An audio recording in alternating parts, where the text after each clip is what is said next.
At destruction or modification of any crystals, occurs liberation of a special kind of energy capable to be useful for formation of your ideas forms.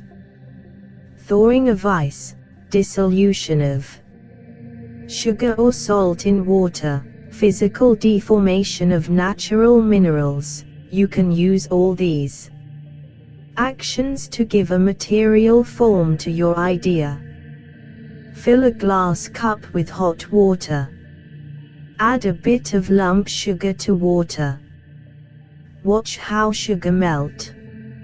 And imagine a reality that important for you. Imagine necessary for you events as if they already have taken place in your life. Put the cup with sugar water in a warm, dry place.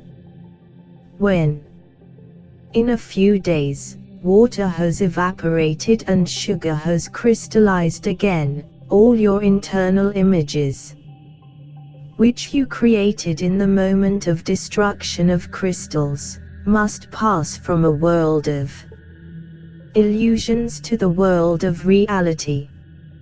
Note, you can make this magic, using crystals of salt.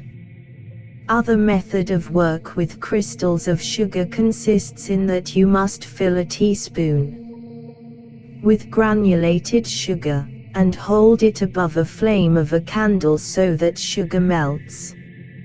At this moment, you must create the idea form, to imagine a wishful reality. When all crystals of sugar have changed the form and the color, pour out melted substance in a cup with pure water. Imagine that with the formation of new crystals your wish also crystallizes, that the idea gets the material form and the value in the material world.